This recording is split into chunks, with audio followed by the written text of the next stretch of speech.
बघा आपण मागच्या व्हिडिओमध्ये 7th क्वेश्चन पर्यंत पोहोचलो होतो. आता आपण 8 आणि 9th बघूयात, मग त्याच्यानंतर 10, 11, 12 हे क्वेश्चन ह्या व्हिडिओमध्ये कव्हर करूयात. तर बघा 3x² minus 2 under root x plus 2 equals to 0 हे आपल्याला इक्वेशन दिले.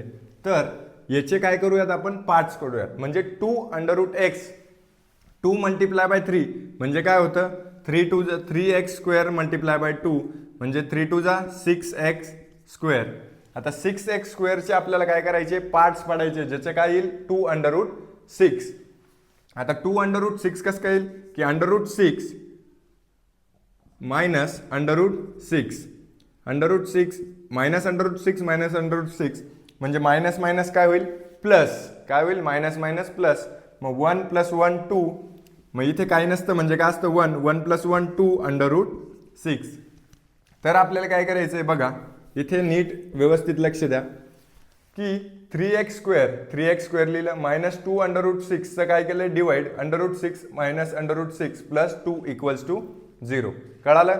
तर आता पुढे लक्ष द्या 3 मल्टिप्लाय बाय x. आता बघा याचा under root 3 into under root 3 हे जर केलं तर याचं काय होतं अंडर रूट 3चा स्क्वेअर.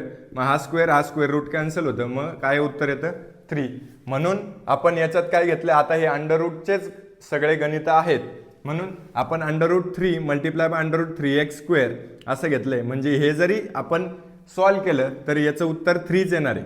कळालं.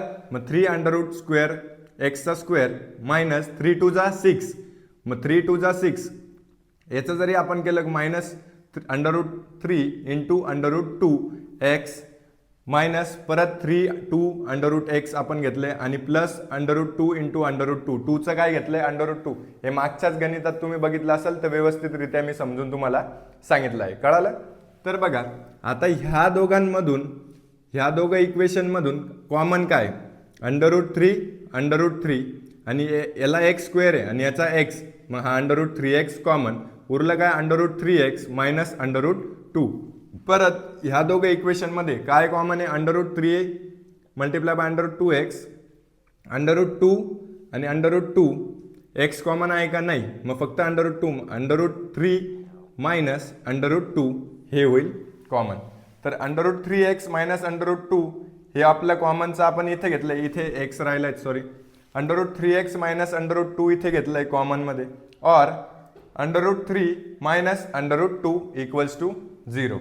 तर बघा इकडे x under root minus under root 2 तिकडे गेल्यावर काय होईल प्लस अंडर रूट 2 आणि इकडे मल्टिप्लाय इकडे होईल डिवाइड. मग x equals to under root 2 upon under root 3 और x इक्वल्स टू तिकडे मायनस होईल प्लसचं काय होईल मायनस, मग अंडर रूट 2 अपॉन इकडे मल्टिप्लायमध्ये तिकडे काय होईल डिवाइड. मग x equals to under root 2 upon under root 3. कळालं. हे होईल दोघंही रूट्स काय येत आहेत सारखे येत आहेत. तर therefore the given under root 2 upon under root 3 are the roots of given equation. तसंच आता याला आपल्याला इक्वेशन करावं लागेल. आता बघा 2m ह्या नंबरने पूर्ण ब्रॅकेटला अगोदर मल्टिप्लाय करायचं. 2m multiply by m equals to 2m². 2m multiply by 24 24 दुने काय होतात 48 आणि हे m तसंच मायनस 48 प्लस इकडे 50 आहे इकडे येऊन काय होईल मायनस 50 इक्वल्स टू 0. आता 50 आणि 2 50 मल्टिप्लाय बाय 2 किती होतात 100. मग असे फॅक्टर्स शोधायचे की 100चे की ज्याचं उत्तर काय आलं पाहिजे, ज्याची सबट्रॅक्शन काय आली पाहिजे 48, कारण की इथं सबट्रॅक्शन जसं आहे. तर 50 दुने किती होतात 100, मग 50 मायनस 2 किती होतात 48. पण आपल्याला काय करावं लागेल मायनस 50 घ्यावं लागेल, कारण की 48ला कोणतं सिम्बॉल आहे मायनसचं. तर बघा 2m² minus 50 m plus 2m minus 50. कळालं. तर 2 याच्यामधून काय 2 multiply by m multiply by m असं आहे आणि 50 मल्टिप्लाय बाय m. तर m काय होईल कॉमन, तर m इथे आपण घेतला आहे आणि 2m मायनस 50 ब्रॅकेटमध्ये जे कॉमन नाही आहे. आणि इथे काहीच कॉमन येणार नाही म्हणजे इथे 1 घ्यावं लागेल आणि 2m मायनस 50 ब्रॅकेटमध्ये. जे ब्रॅकेटमध्ये ते आपण इथे घेऊयात 2m मायनस 50 इथे आणि दुसऱ्या ब्रॅकेटमध्ये m प्लस 1. आता बघा इक्वल्स टू 0. आता 2m मायनस 50 इक्वल्स टू 0 और m प्लस 1 इक्वल्स टू 0. तर m -50 तिकडे गेल्यावर काय होईल +50 अपॉन 2 इकडे मल्टिप्लाय तिकडे गेल्यावर डिवाइड. तर 2 1 जा 2, 2 बे का बे आणि 25 ने जर भाग दिला 25 दुने किती होतात 25 50. तर m ची व्हॅल्यू काय आली 25. म्हणजे याला 2 ने भाग 2 1 जा 2, 2 2 जा 4, 1 उरला 2 5 जा 10 किती उरले 25. आणि इकडे m +1 आहे तिकडे गेल्यावर काय होईल -1. कळालं मग therefore 25 and -1 are the roots of given equation. कळालं. आता हे 8 आणि 9 इक्वेशन आपण सॉल्व्ह केलंय. आता आपण वळूयात 10th आणि 11th कडे. तर बघा आता आपण 10th क्वेश्चन बघूयात. 10th क्वेश्चन मध्ये काय दिलेलं आहे आपल्याला 25m² = 9. आता बघा इकडे या साईडला 9 काय आहेत प्लस मध्ये, इकडे आल्यावर काय होईल मायनस. तर बघा 25m² - 9. आता तुम्ही बघू शकतात की 25 हा कशाचा स्क्वेअर आहे 5 चा, m हा m चा स्क्वेअर आहे आणि 9 हा 3 चा स्क्वेअर आहे. म्हणजे सगळेच काय आहेत स्क्वेअर नंबर्स आहेत. तर 5m² - 9 चा स्क्वेअर म्हणजे जिथे काय येईल 3 चा स्क्वेअर. मग काय होईल आता बघा इथे जर आपण केलं तर a² - b² असं जर केलं तर a² - b² हा फॉर्म्युला आपल्याला दिलेला आहे. तर ह्या पद्धतीने आपलं काय होतं a + b याचा एक्सपान्शन फॉर्म आणि a - b. मग 5m - 3 आणि 5m + 3 = 0. तर हे दोन पद्धतीने काय होईल आपलं एक्सपान्शन फॉर्म आपण याचं केलंय. तर बघा 5m - 3 = 0. मग m -3 इकडे तिकडे गेल्यावर काय होईल +3 आणि 5 इकडे मल्टिप्लाय तिकडे गेल्यावर काय होईल डिवाइड. तर 5m = 3/5 और 5m + 3 हे +3 तिकडे गेल्यावर काय होईल -3 आणि 5m आहे तर m इकडे काय आहे मल्टिप्लाय मध्ये तिकडे गेल्यावर होईल डिवाइड. तर काय होईल m = -3/5. तर 3/5 and 3/5 and -3/5 are the root of given equation. कळालं. तर हे क्वेश्चन आपलं अशा प्रकारे तुम्हाला सोडून दाखवलं आहे. जर आता 7m² = 21m. तर 7m² - 21m. आता याच्यामध्ये 21 म्हणजे 7 × 3, 7 3 जा 21. मग याच्यामधून कॉमन काय येणार आहे 7m². मग 7m काय येईल कॉमन.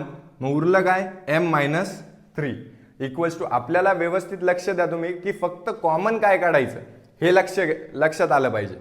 तर बघा 7m = 0 आणि m - 3 = 0. पुढे आपल्याला संख्या नव्हती म्हणून आपण फक्त हे सिंगल टर्म अशी अज्युम केली. m = 7m = 0. मग 7 काय इथे मल्टिप्लाय मध्ये तिकडे येऊन काय होईल डिवाइड. मग m = 0/7 आणि m = इकडे +3 तिकडे गेल्यावर -3 तिकडे गेल्यावर काय होईल +3. तर m = 3. तर बघा 0/7 म्हणजेच 0. तर m = 0 and m = 3.